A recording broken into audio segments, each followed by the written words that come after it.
இரவு 2 மணி. உலகம் முழுவதும் அமைதியாக தூங்கிக் கொண்டிருக்கிறது.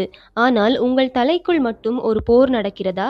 சில வருடங்களுக்கு முன் நீங்கள் செய்த ஒரு சிறிய தவறு அல்லது நாளை நடக்கப் போகும் ஒரு சாதாரண விஷயம், அதைப் பற்றியே உங்கள் மூளை ஓயாமல் சிந்தித்துக் கொண்டிருக்கிறதா?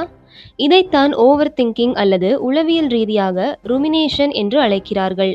இது உங்களுக்கு மட்டும் நடக்கும் பிரச்சனை அல்ல. வாழ்க்கையில் ஒரு முறை கூட ஐயோ நான் ஏன் இப்படி யோசிச்சுட்டே இருக்கேன் என்று நினைக்காத மனிதர்கள் இருக்கவே முடியாது. யாராவது நம்மை பார்த்தாலோ அல்லது ஒரு ஃபோன் கால் வராமல் போனால் கூட நம் மூளை உடனே ஒரு பெரிய கதை உருவாக்க தொடங்கிவிடும். முன்பெல்லாம் இதை ஒரு குணம் என்றுதான் நினைத்தார்கள். ஆனால் நவீன அறிவியலில் இதை காக்னிட்டிவ் டிஸ்டார்ஷன், அதாவது மனதின் சிதைந்த பார்வை என்று கூறுகிறது. மேலும் இந்த அதிகப்படியான எண்ணங்கள் நம் உடலின் ஆற்றலையே மெதுவாக உறிஞ்சிக் கொண்டிருக்கின்றன. வெல்கம் டு உலகம் 360 வேர்ல்ட் ஃபேக்ட்ஸ்.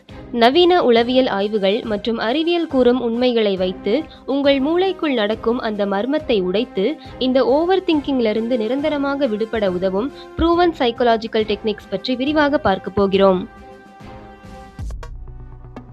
முதலில் நாம் ஒன்றை புரிந்து கொள்ள வேண்டும். நம்முடைய மூளை நம்மை மகிழ்ச்சியாக வைத்திருக்க அல்ல, நம்மை பாதுகாப்பாக வைத்திருக்கவே வடிவமைக்கப்பட்டுள்ளது. ஆயிரக்கணக்கான ஆண்டுகளுக்கு முன்பு காட்டில் வாழ்ந்த மனிதர்களுக்கு ஒரு புலி துரத்தும் ஆபத்தை பற்றி ஓயாமல் சிந்திப்பது அவர்களை காப்பாற்றியது. இதைத்தான் ஹைப்பர் விஜிலன்ஸ் என்று அழைக்கிறோம். ஆனால் இன்று புலி இல்லை, அதன் இடத்தில் டெட்லைன்ஸ் மற்றும் சோசியல் மீடியா ஒப்பீடுகள் வந்துவிட்டன. இருந்தாலும் நம்முடைய அமிக்டலா, அதாவது மூளையின் பயத்தை உணரும் பகுதி, இன்னும் பழைய கால முறைப்பாட்டிலேயே செயல்படுகிறது. ஒரு சின்ன பிரச்சனையே உயிர் ஆபத்தாக கருதி அதை பற்றி மீண்டும் மீண்டும் சிந்திக்க வைக்கிறது. இதுவே ஒரு முடிவில்லா லூப்பாக மாறுகிறது. நிறைய பேர் நான் அதிகமாக யோசித்தால்தான் என் பிரச்சனையை தீர்த்து விடுவேன் என்று நம்புகிறார்கள். ஆனால் அதுதான் மிகப்பெரிய தவறு. உளவியலில் ப்ராப்ளம் சால்விங் மற்றும் ருமினேஷன் அல்லது ஓவர் திங்கிங் ஆகிய இரண்டிற்கும் பெரிய வித்தியாசம் உள்ளது. ப்ராப்ளம் சால்விங் என்பது என் கையில் பணம் இல்லை, அடுத்த மாதம் என்ன செய்யலாம் என்று செயல் சார்ந்த திட்டமிடல். ஆனால் ருமினேஷன் என்பது ஏன் என் கையில் பணம் இல்லை, நான் ஏன் இப்படி என்ற ஒரே வட்டத்தில் சுற்றி கொண்டே இருப்பது.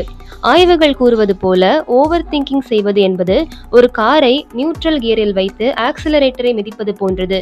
சத்தமும் எரிபொருள் செலவும் தான் அதிகம், ஆனால் வாழ்க்கை ஒரு அங்குலம் கூட முன்னேறாது. உளவியலில் அனாலிசிஸ் பாராலிசிஸ் என்றொரு முக்கியமான கருத்து உள்ளது. ஒரு விஷயத்தை பற்றி அளவுக்கு அதிகமாக சிந்திக்கும் போது இறுதியில் எந்த முடிவையும் எடுக்க முடியாமல் உறைந்து போவது. உதாரணத்திற்கு, ஒரு வேலையை தொடங்க வேண்டும் என்று நினைத்தாலும் அது சரியாக வருமா, மக்கள் என்ன சொல்வார்கள், தோற்று போனால் என்ன செய்வது என்ற 1000 கேள்விகள் உங்கள் முதல் அடியையே தடுத்து நிறுத்திவிடும். நடைமுறைக்கு வராத சிந்தனை என்பது வெறும் கனவுதான். ஓவர் திங்கிங் உங்களை ஒரு மென்டல் கேஜுக்குள் அடைத்து உங்கள் படைப்பாற்றலை குறைத்து தூக்கத்தை கெடுத்து முக்கியமாக உங்கள் மென்டல் எனர்ஜியை வீணாக்குகிறது. இதற்கு பின்னால் மூளையில் நடக்கும் அறிவியல் இன்னும் ஆச்சரியமானது. சிந்திக்கும் பகுதியான ப்ரீஃப்ரான்டல் கார்டெக்ஸ் செயல்பட முயற்சிக்கும் போதுதான் பயத்தை உணரும் அமிக்டலா அதை ஃபைட் ஆர் ஃப்ளைட் நிலைக்கு தள்ளுகிறது. இதனால் கார்டிசால் என்ற ஸ்ட்ரெஸ் ஹார்மோன் அதிகமாக சுரந்து இரத்த அழுத்தம் உயரும், இதய துடிப்பு வேகமாகும். அதனால்தான் ஓவர் திங்கிங் செய்பவர்களுக்கு தலைவலி, கழுத்து வலி, ஜீரண கோளாறுகள் போன்ற பிரச்சனைகள் அதிகம். நமது முன்னோர்கள் காடுகளிலும் கடல்களிலும் ஆபத்துகளை முன்கூட்டியே கணிக்க இந்த பயம் அவசியமாக இருந்தது. ஆனால் இன்று யாராவது நம் வாட்ஸ்அப் ஸ்டேட்டஸை பார்க்கவில்லை என்ற ஒரு சிறிய விஷயத்திற்கு கூட அதே அளவு பயத்தை உருவாக்குவதுதான் நவீன காலத்தின் பெரிய முரண்பாடு. சரி, இதிலிருந்து மீள்வது எப்படி? அறிவியல் மற்றும் உளவியல் பரிந்துரைக்கும் சில சக்தி வாய்ந்த முறைகள் இதோ. முதலில் தி 5 செகண்ட் ரூல். நீங்கள் ஓவர் திங்கிங் செய்ய தொடங்குகிறீர்கள் என்று உணர்ந்தவுடன் மனதில் 5 4 3 2 1 என்று பின்னோக்கி எண்ணி 1 என்றதும் உடனே வேறொரு செயலில் இறங்குங்கள். இது உங்கள் மூளையின் முடிவில்லா லூப்பை உடைக்கும். அடுத்தது ஷெட்யூல்டு வரி டைம். ஒரு நாளில் 15 நிமிடம் மட்டும் கவலைப்படுவதற்காக ஒதுக்குங்கள். மற்ற நேரங்களில் அந்த எண்ணம் வந்தால் இதை குறித்து நான் மாலை நேரத்தில் நினைப்பேன் என்று தள்ளி போடுங்கள். அடுத்தது பிரெயின் டம்ப் என்று சொல்லக்கூடிய ஜேர்னலிங். உங்கள் மனதில் இருக்கும் எல்லா குழப்பமான எண்ணங்களையும் காகிதத்தில் எழுதுங்கள். தலைக்குள் இருக்கும் வரை அது பெரிய பிரச்சனையாகத்தான் தோன்றும், ஆனால் காகிதத்தில் வந்தவுடன் அதன் தீவிரம் குறையும். அடுத்தது மெட்டாகாக்னிஷன். உங்கள் எண்ணங்களுடன் போராடாமல் இப்போது என் மூளை ஓவர் திங்கிங் செய்கிறது என்று ஒரு பார்வையாளராக கவனியுங்கள். நீங்கள் கவனிக்கும் தருணத்திலேயே அதன் வேகம் குறையும். அடுத்தது த சோவாட் டெக்னிக். உங்கள் மூளை தோற்று போனால் என்ன செய்வாய் என்று கேட்டால் அதற்கு தைரியமாக பதில் சொல்லுங்கள். தோற்று போனால் இன்னொரு முறை முயற்சி செய்வேன், அதனால் உலகம் அழிந்து விடாது. பயத்தை எதிர்கொள்ளும் போது அது மறைந்துவிடும். கடைசியாக பிசிக்கல் கிரவுண்டிங்.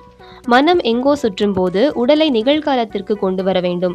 நீங்கள் இருக்கும் இடத்தில் கண்ணில் தெரியும் 5 பொருட்கள், தொட்டு உணரக்கூடிய 4 பொருட்கள், கேட்கக்கூடிய 3 சத்தங்கள், வாசனை உணரக்கூடிய 2 பொருட்கள் மற்றும் ருசிக்கக்கூடிய ஒரு விஷயம். இது உங்கள் மூளையை ஒரு ஹார்ட் ரீசெட் செய்யும். இறுதியாக நேச்சர் அண்ட் சைலன்ஸ். அமைதியாக இயற்கையில் சில நிமிடங்கள் செலவிடுவது அல்லது மௌனத்தில் இருப்பது உங்கள் உடலில் இருக்கும் கார்டிசால் அளவை வேகமாக குறைத்து மனதை சாந்தப்படுத்தும். இந்த முறைகள் அனைத்தும் ஓவர் திங்கிங்கிலிருந்து தப்பிக்க மட்டுமல்ல, உங்கள் மனதை மீண்டும் உங்கள் கட்டுப்பாட்டுக்குள் கொண்டு வர உதவும் சக்தி வாய்ந்த கருவிகள். 2026இல் நாம் வாழும் இந்த டிஜிட்டல் உலகம் ஓவர் திங்கிங்கிற்கு ஒரு மிகப்பெரிய தீனி போடுகிறது. அடுத்தவர்களின் ஹைலைட் ரீலை பார்த்துவிட்டு நம்முடைய பிஹைண்ட் த சீன்ஸை ஒப்பிடுகிறோம். உளவியலில் இதற்கு சோஷியல் கம்பேரிசன் பயாஸ் என்று பெயர். நீங்கள் பார்க்கும் ரீல்ஸும் ஷார்ட்ஸும் எண்ட்லெஸ் ஸ்க்ரோலும் உங்கள் மூளையை தொடர்ந்து தூண்டி நான் போதுமானவனா, நான் பின்னாடி போயிட்டேனா என்ற சந்தேகங்களை விதைக்கின்றன. உண்மையில் அந்த 30 வினாடி வீடியோவின் பின்னால் இருக்கும் தோல்விகள், கஷ்டங்கள், பல வருட முயற்சிகள் எதுவும் நமக்கு தெரியாது. ஆனால் நம் மூளை அதை முழு உண்மை போல நம்பி தேவையற்ற அழுத்தத்தை உருவாக்குகிறது. இதனால் கவலை, தன்னம்பிக்கை குறைவு மற்றும் தூக்க கோளாறுகள் கூட அதிகரிக்கலாம் என்று ஆய்வுகள் கூறுகின்றன. அதனால்தான் வாரத்தில் குறைந்தது ஒரு நாள் டிஜிட்டல் டீடாக்ஸ் அல்லது சோஷியல் மீடியா ஃபாஸ்டிங் செய்வது மனதிற்கு ஒரு ரீசெட் பட்டன் போல செயல்படும்.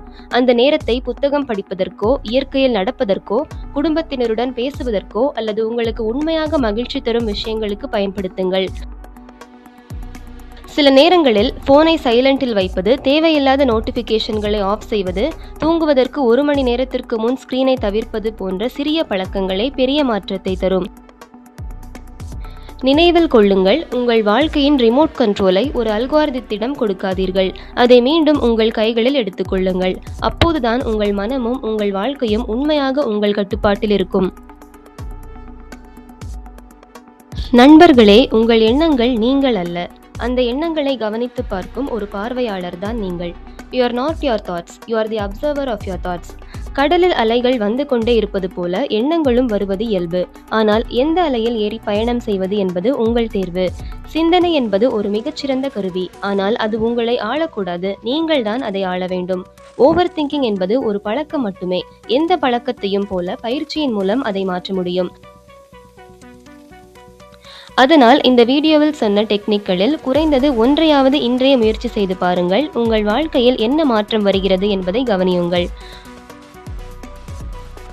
உங்கள் மன அமைதியை ஒருபோதும் இழக்காதீர்கள். இந்த வீடியோ உங்களுக்கு பிடிச்சிருந்தா லைக் பண்ணுங்க, ஷேர் பண்ணுங்க, சப்ஸ்கிரைப் பண்ணுங்க. ஓவர் திங்கிங் பற்றிய உங்கள் அனுபவங்களையும் மாற்றங்களையும் இந்த கமெண்ட் செக்ஷனில் வந்து சொல்லுங்கள். மீண்டும் அடுத்த வீடியோவில் சந்திக்கலாம். நன்றி.